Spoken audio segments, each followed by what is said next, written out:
येनाक्षरसमां नायमधिगम्य महेश्वरात् कृत्स्नं व्याकरणं प्रोक्तं तस्मै पाणिनये नमः।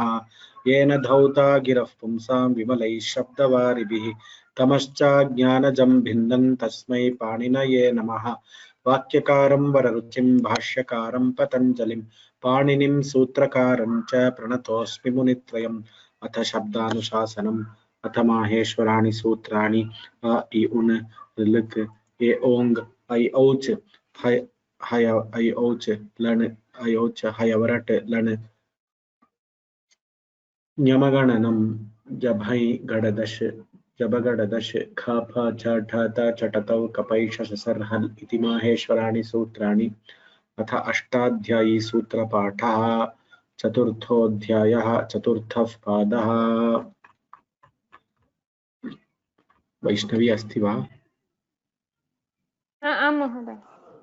हाँ, हलसीराठक् हलसीराठग् हलसीराठक् संज्ञायां जन्याः संज्ञायां जन्याः संज्ञायाञ्जन्याः विध्यत्यधनुषा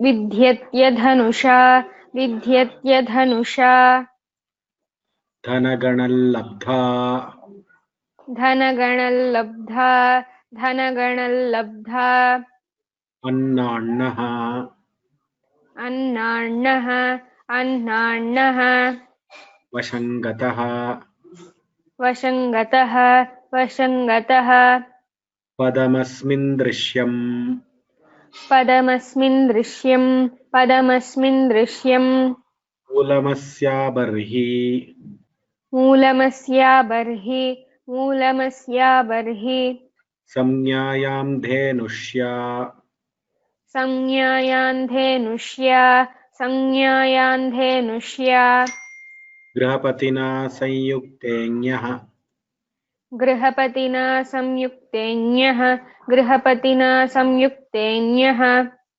नौवयो धर्मविषमूलमूलसीता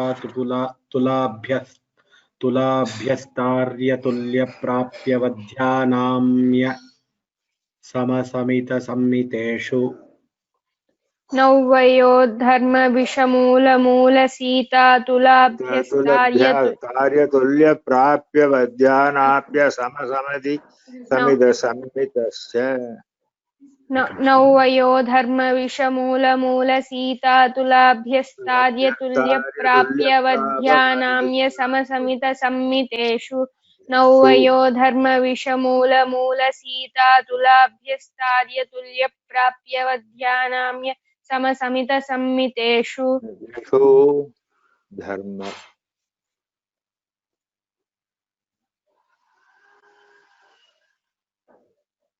धर्मपत्यर्थन्यायादनपेते धर्मपथ्यर्थन्यायादनपेते धर्मपथ्यर्थन्यायादनपेते छन्दसो निर्मिते छन्दसो निर्मिते छन्दसो निर्मिते पुरसोञ्च उरसोऽञ्च उरसोऽञ्च हृदयस्य प्रियः हृदयस्य प्रियः हृदयस्य प्रियः बन्धने चर्षौ बन्धने चर्षौ बन्धने चर्षौ मतजनहलात् करणजल्पकर्षेषु मतजनहलात् करणजल्पकर्षेषु मतजनहलात् करणजल्पकर्षेषु तत्र साधुः तत्र साधुः तत्र साधुः प्रतिजनादिभ्यः खञ्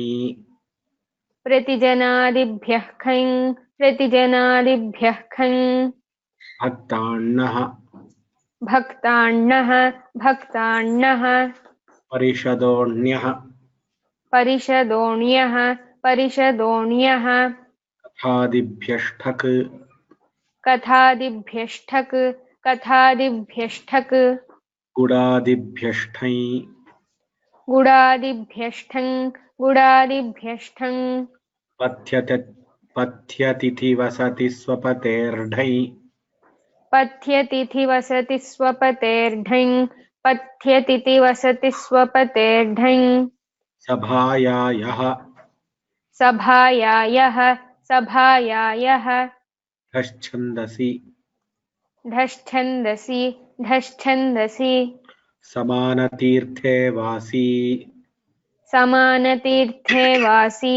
समानतीर्थे वासी समानोदरे शयित ओचोदात्तः समानोदरे शयित ओचोदात्तः सोदराद्यः सोदराद्यः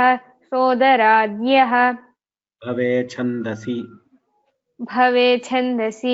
भवे छन्दसि पाथो नदीभ्यां द्यन् पाथो नदीभ्यां द्यन् वेशन्त हिमवद्भ्यामण् वेशन्त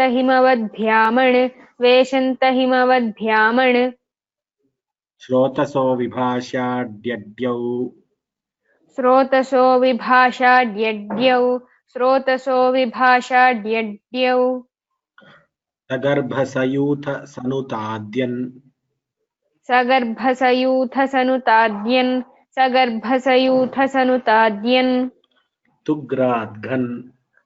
तुग्राद्घन् तुग्राद्घन् अग्राद्यत् अग्राद्यत् घच्छौ च घच्छौ च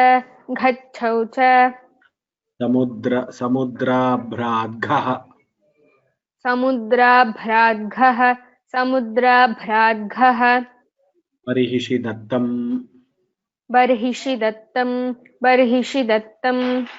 दूतस्य भागकर्मणि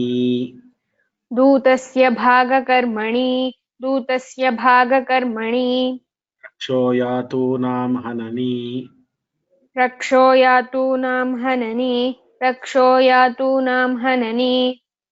धन्यवादः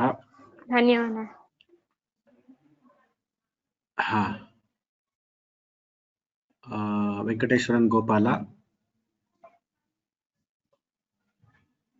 नमस्कारं सर नमस्कार द्वितीय अध्याये प्रथम पाद 41 to 61 ओके विदां कुर्वन्त्यन्यतरस्याम्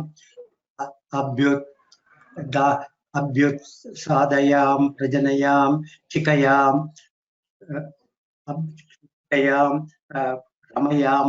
रमयामक्पावयां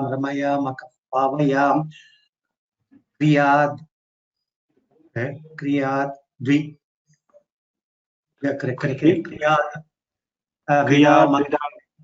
विदामकृणति छन्दसि श्ली सिच slay सिच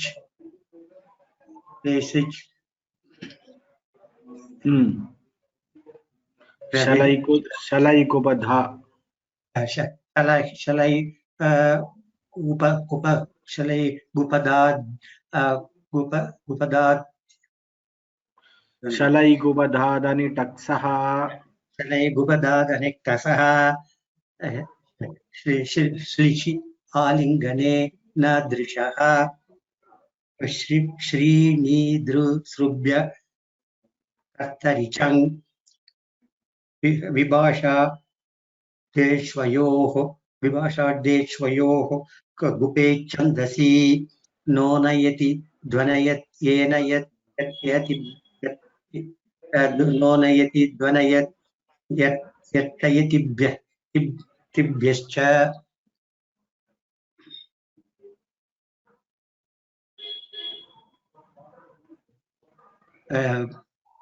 I'm not reading. गुपेश्छन्दसि अस्यतिवक्तिख्यातिभ्यो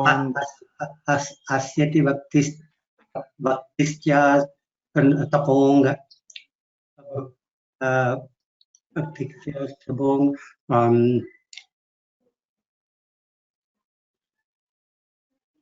लिपिसिचि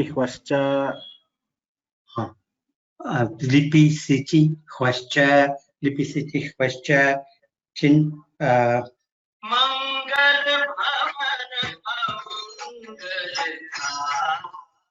what is it? Vipisiti Vascha Atmane Padeshvanyatarasyam Pusha Didyuta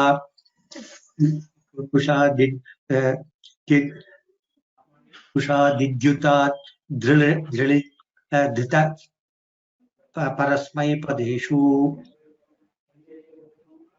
Parasmai Padeshu सर्तिशास्त्यर्थिभ्यश्च Sartishyastyartibhyascha Sartishastyartibhyascha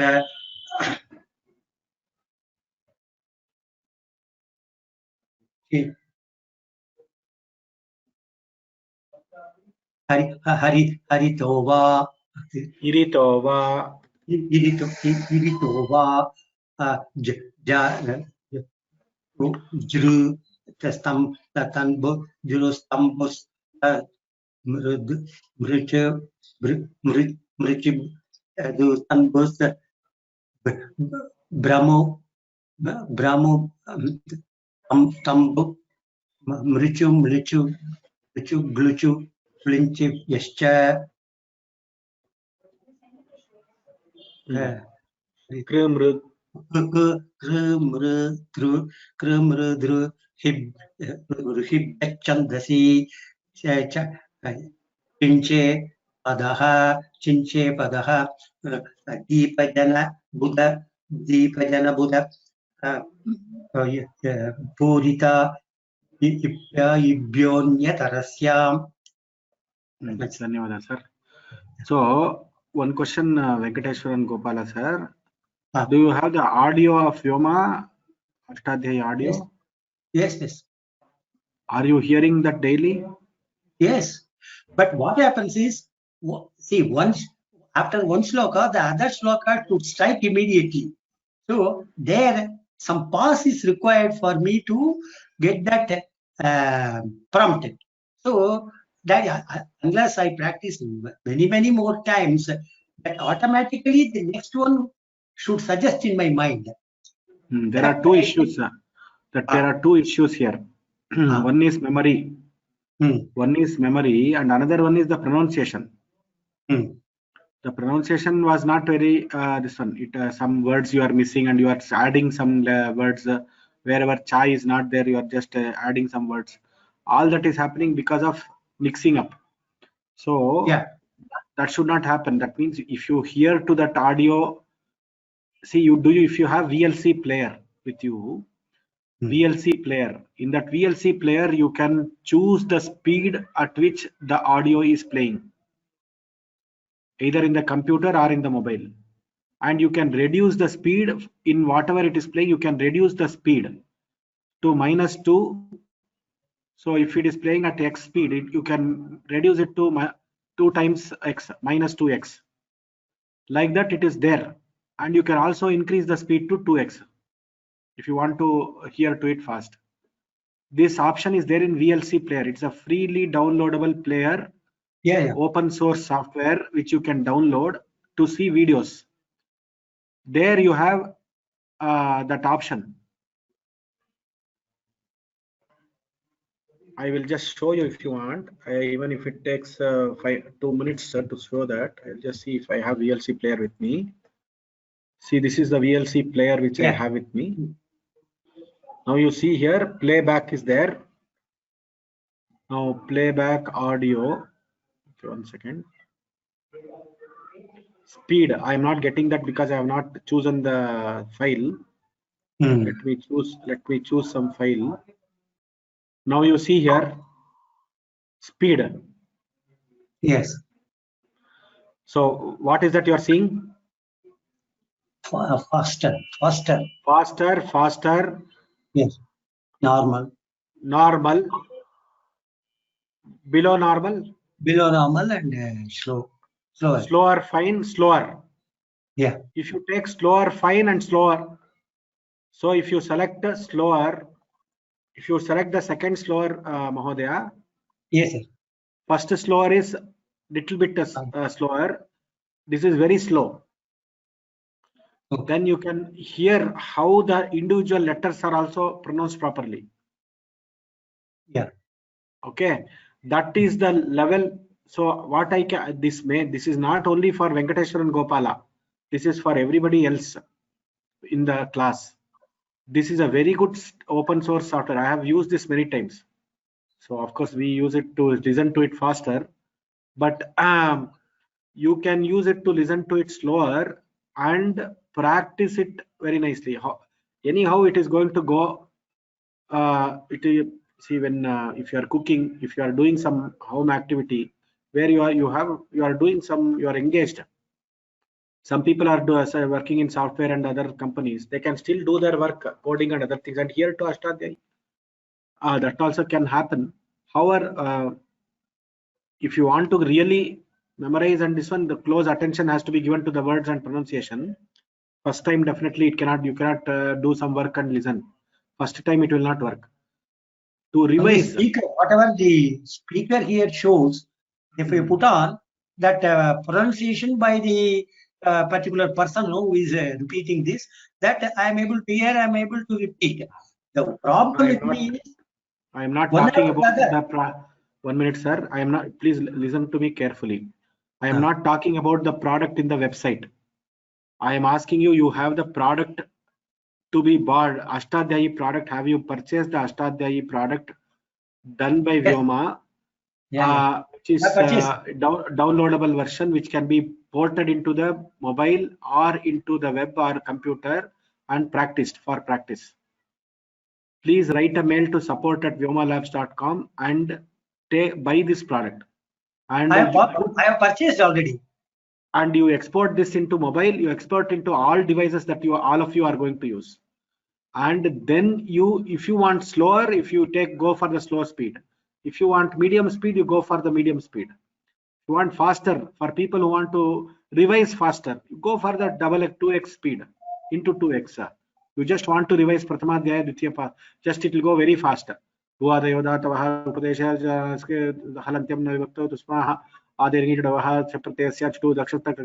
will go.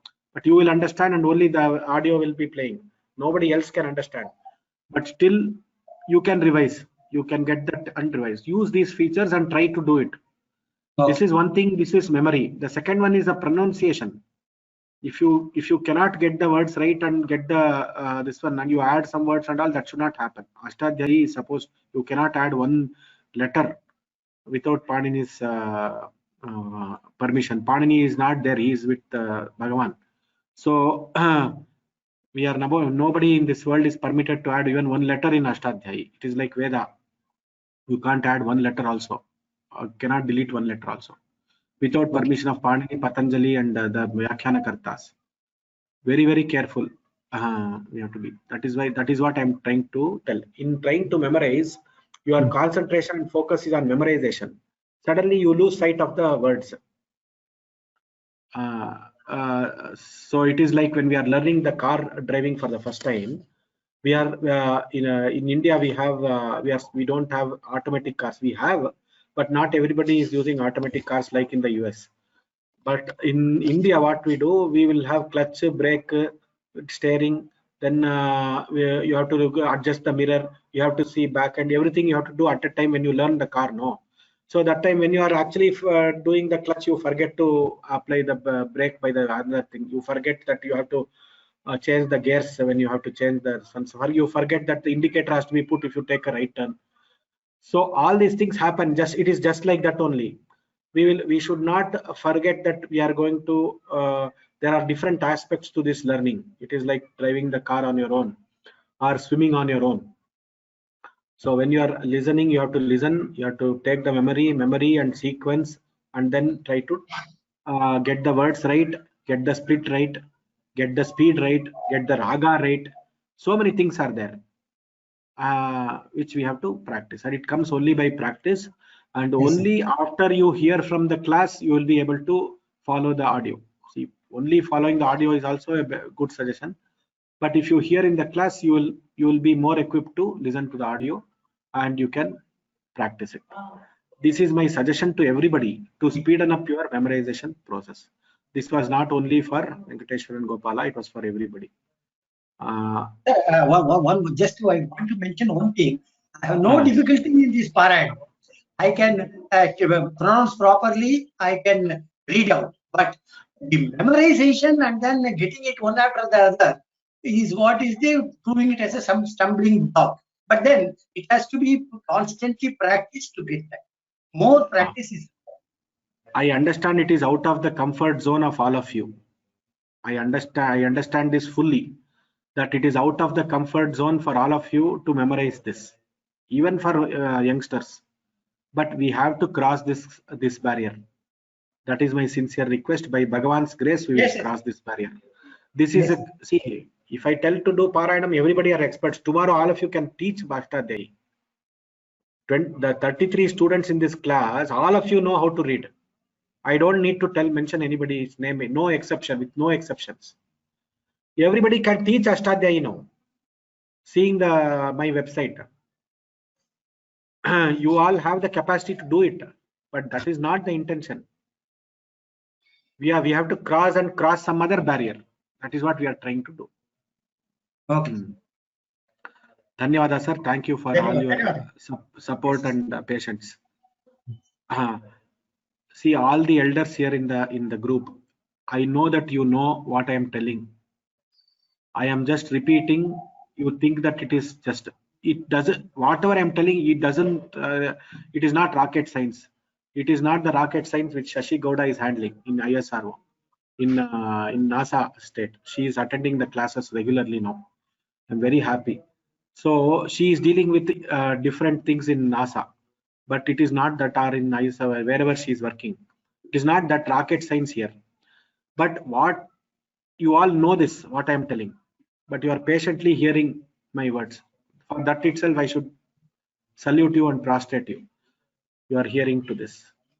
So thank you very much for hearing. Now we'll go for the next chanter. Sudha Shrikant. Aham Adami Vaji. Namaste Mahoday. Sudha Shrikant. Who is? Namaste Mahoday. Asmi. Kripaya vadatu. 101 to 121. Okay. अवद्यपण्यवर्या गर्ह्यपणितव्या निरोधेषु बह्यङ्करणम् अर्यस्वामि वैश्ययोः उपसर्या काल्या प्रजने अजर्यन् सङ्गतम् वदस्सुपिक्यप्च भुवो भावे हनस्तच एतस्तुषास् वृद्रुजुषक्यप् ऋदुपधा क्षम्यताम् एतिस्तुषास् वृद्रुजुषक्यप् ऋदुपधा चाक्लिपि श्रुतेः ईचखनः भृयोः संज्ञायां मृजेर्विभाषा राजसूय सूर्यमृषोद्य रुच्य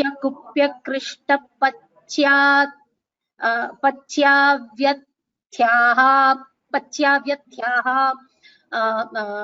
भिद्यौद्यौ नदे पुष्यसिद्ध्यौ नक्षत्रे विपूय विनीय जित्याः मुञ्जकल्कहलिषु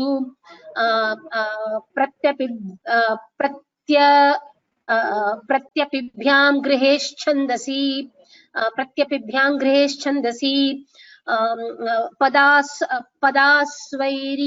पदास्वैरि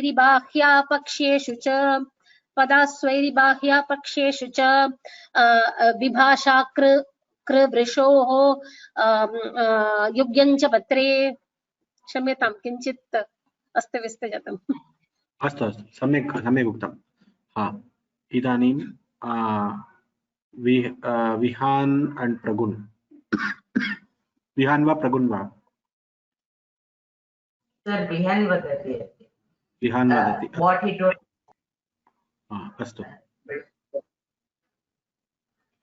निदां कुर्वन्त्वन्यस्याम् अभ्युत्सादयां प्रसन्नयां चिकयां रमयामक भावयां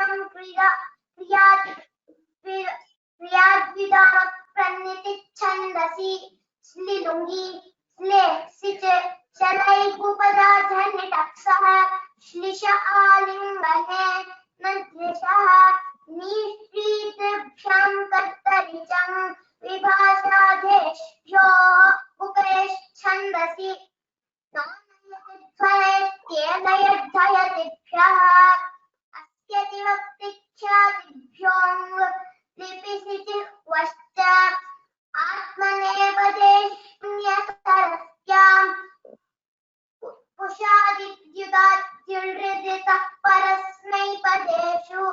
धन्यवादाः सर। धन्यवादाः।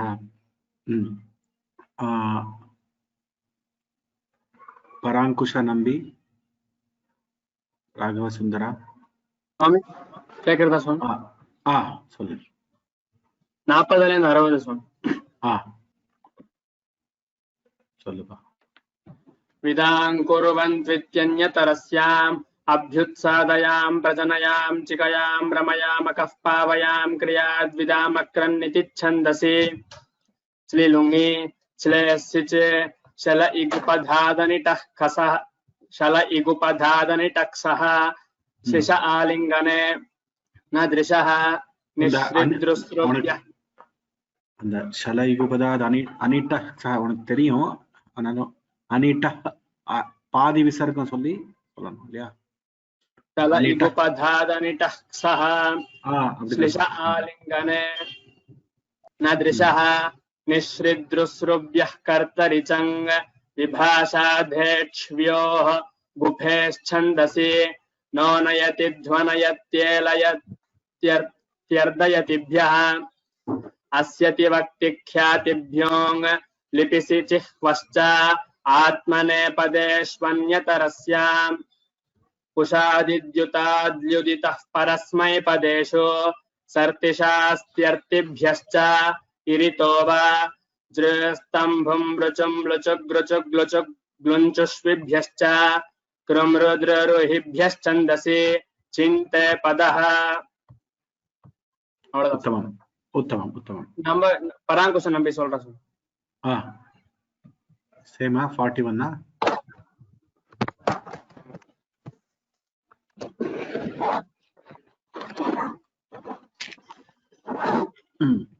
सूत्र number अदे 41 to 60 okay okay विदां कुर्वन्त्वित्यन्यतरस्याम् अभ्युत्सादयां प्रजनयां चिकयां रमयामकः पावयां क्रियाद्विदामक्रन्निति छन्दसि श्लीलुङि श्लेयसिच शलैगुपधादनिटः सः श्लिष आलिङ्गने न दृशः निःश्रिद्रुस्रुभ्यः कर्तरिचं विभाषाधेक्ष्व्योः उपैश्छन्दसि नो नयति ध्वनयत्येलयत्यर्दयतिभ्यः अस्यति वक्तिख्यातिभ्योऽङ् लिपिसि चिह्वश्च आत्मनेपदेष्वन्यतरस्याम् उषादिद्युताद्युदितः परस्मैपदेषु सर्तिशास्त्यर्तिभ्यश्च इरितो वा जृस्तम्भुं रुचुं लुचुग्लुचुग्लुचुग्लुञ्चुष्विभ्यश्च कृमृद्ररुहिभ्यश्छन्दसि चिन्ते पदः। अस्तु धन्यवादाः उत्तमम् मीनाक्षी श्याम राम राम राम महोदय third adhyayam first padam first 20 without seeing the book try pandren okay प्रत्ययः परश्च आदिदातश्च अनुदातौ सुप्पितौ गुप्तिच्किद्भ्यासन् मान बधदांशान्भ्यो दीर्घश्चाभ्यासस्य धातोः कर्मण समानकर्तृकाधिच्छायां वा सुपात्मनः क्यच् काम्यच्च उपमानादाचारे कर्तुः क्यङ्सलोपश्च वृषादिभ्यो भूव्यच्वेर्लोपश्च हलः लोहितादिराजभ्यक्यश् कष्टाय क्रमणे कर्मणो रोमन्थतपोभ्यां वर्तिचरोः बाष्पोष्मभ्याम् उद्वमने शब्दवैरकलहाभ्रकन्वमेघेभ्यः करणे सुखा सुखादिभ्यः कर्तृवेदनायां सुखादिभ्यः कर्तृवेदनायां नमो वरिवश्चित्रङ्गः क्यच् पुच्छभाण्डचीवराणिं मुण्डविष्टशक्षलवनव्रतवस्त्रहलकलकृततुस्तेभ्यो निच. धन्यवादः. Meenakshi would like to take up the test. टेस्टा एकनिमिषं तद् तस्य कृते 5 निमेषम् अपेक्षितम्. एकनिमिषं तद् अन्यः कोऽपि अस्ति वा इति पश्यामि. विजया हेतिराजन्. I will just finish others and I will come back to you. Okay, Mahoday. विजया हेतिराजन्. अस्तु जी, अहं वदामि. दीपजन बुध पूरितायि प्याबिभ्यो अन्यतरस्याम् अच कर्मकर्तरि दुहच्च नारुदः तपोनुतापे च चिन्भावकर्मणयोः कर्मणोः सार्वधातुके यक् कर्तरि शप् दिवादिभ्यशन वा ब्राश ब्लाश ब्रमुक्रमुत् क्लमुत् क्रसि त्रुटि लशः यशोनुपसर्गात् सय्यसश्च स्वादिभ्यो श्नुः स्रवः शुच अक्षोन्यतरस्य श्रुवश्रुच अक्षोन्यतरस्यां तनुकरणे तक्षः तुदादिभ्यशः रुदादिभ्यशनं तनादिकृज्भ्यो उः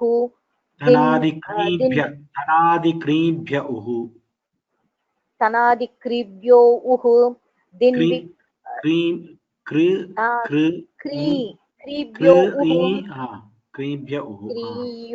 क्रीभ्यो उः दिन्विकृन्व्योरच.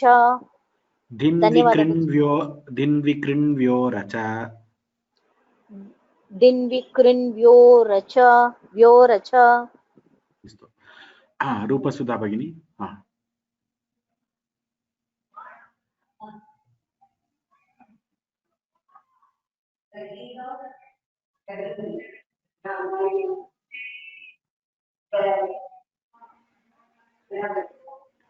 रूपसुधा भगिनी अनम्यूट பண்ணனும் நீங்க.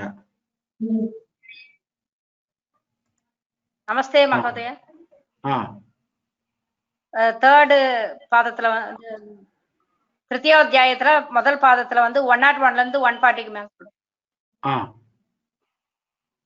அவத்திய பன்யாவன் புஸ்தகம் பார்க்காம தானே without seeing. ஆமா பார்க்காம சொல்றேன்.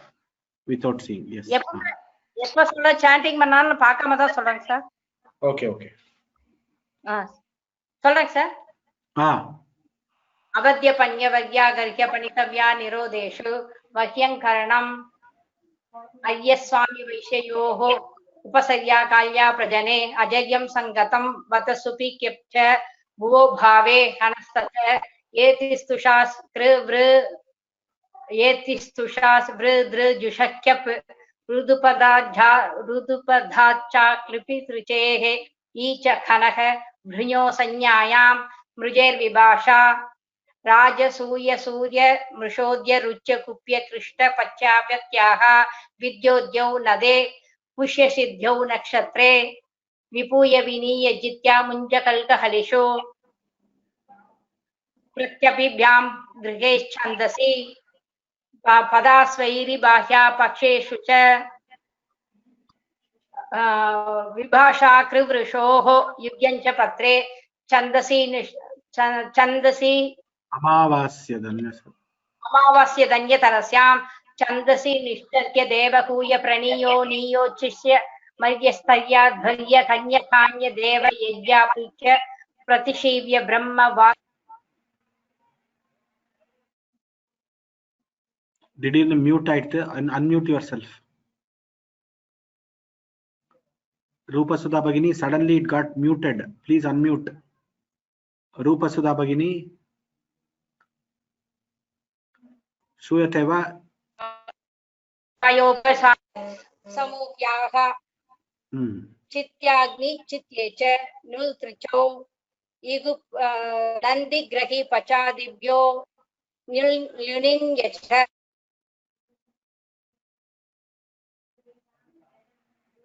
Trip you mute it, mute Unmute, please. Unmute.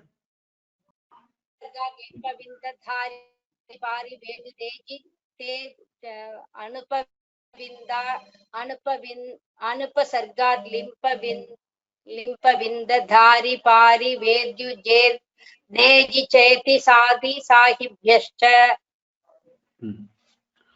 ददाति ददात्योर्विभाषा अस्तु जलिति के सन्देव्यो नः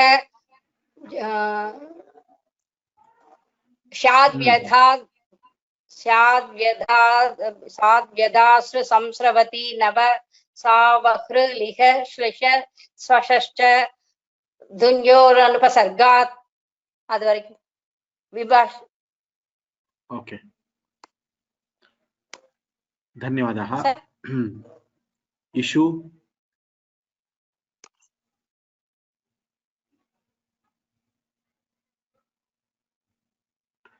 इशू अस्ति वा राम राम राम श्रूयते वा महोदय हाँ कति सूत्राणि वदति कुत्र वदति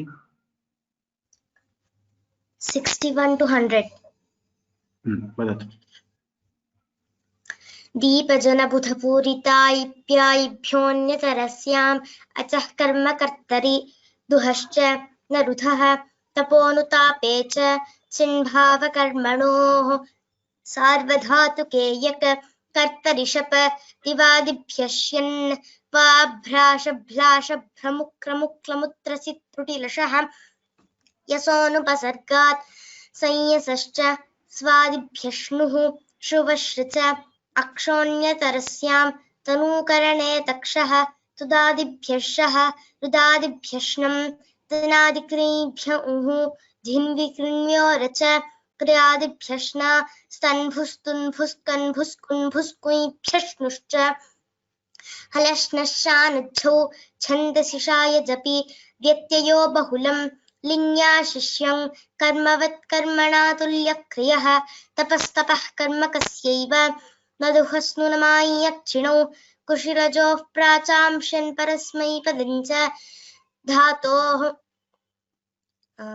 तत्रोपपदं सप्तमीस्थं कृदतिं वासरूपो स्त्रियां कृत्याः तव्यत्तव्यानीयरः अचोयत् पोरदुपधात् शकिसहोश्च गदमदचरयमश्चानुपसर्गे अवद्यपण्यवर्यागर्ह्यपणितव्यानिरोधेषु तावदेव महोदय उत्तमम् Meenakshi Sham so she will be the last person to recite.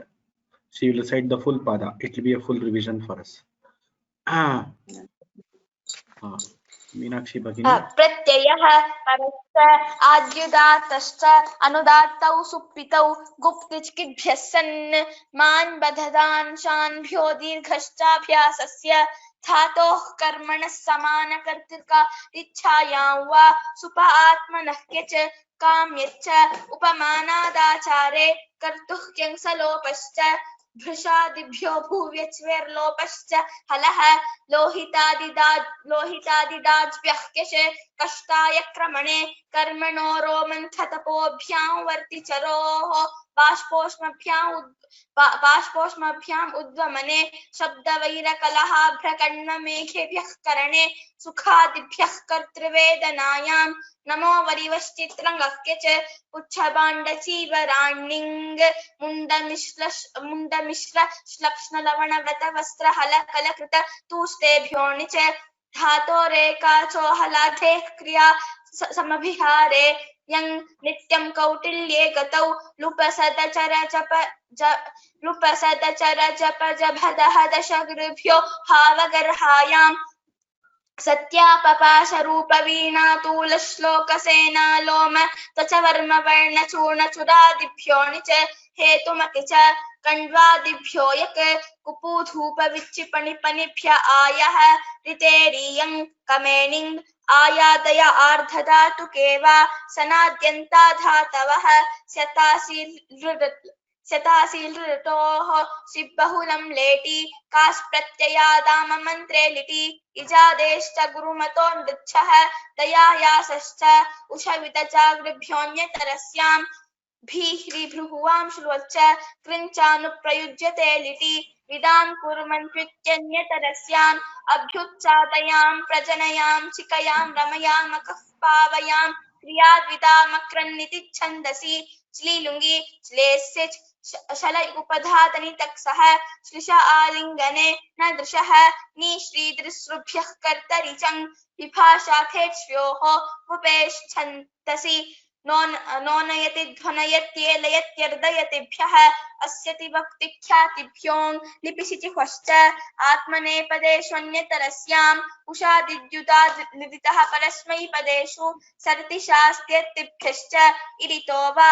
चिरस्तम्भूमृचुमृचुमृचुमृचु गुणिचुश्रिभ्यश्च कृमृद्रुहिभ्यश्छन्दसि चिन्ते पदः दीपजन बुधपूरितायिप्यायिभ्योऽन्यतरस्याम् अचः कर्म कर्तरि दुहश्च न रुधः तपोनुतापे च चिन्भावकर्मणोः सार्वधातुके यक् कर्तरि शप दिवादिभ्यश्यन् वा भ्राश भ्रमुक्रमुक्लमुत्रसि त्रुटिलशः यशोनुपसर्गात् संयसश्च स्वादिभ्यश्नुः श्रुश्रु च अक्षोऽन्यतरस्यां तनूकरणे तक्षः तुदादिभ्यश्चः रुधादिभ्यश्नम् तनादिक्रीम्ह्य उः धिङ्विकृण्व्योरच क्रियादिभ्यश्ना स्तन्भुस्तुन्भुस्कन्भुस्कुन्भु स्कुइभ्यश्नुश्च हलश्नश्चानद्धौ छन्दसि शाय जपि व्यत्ययो बहुलं लिङ्ग्याशिष्यङ् कर्मवत् कर्मणा तुल्यक्रियः तपस्तपः कर्म कस्यैव न दुहस्नुनमां यक्षिणौ कुशिरजोः प्राचांश्यन् परस्मैपदं च धातोः तत्रोपपदं सप्तमीस्थं कृदतिं वासरूपो स्त्रियां कृत्याः तव्यत्तव्यानीयरः अचोयत् पोरधुपदात् शकिसहोश्च गदमदचरयमश्चानुपसर्गे अवद्यपण्यवर्या गर्ह्यपणितव्या निरोधेषु बह्यङ्करणम् अर्यस्वामि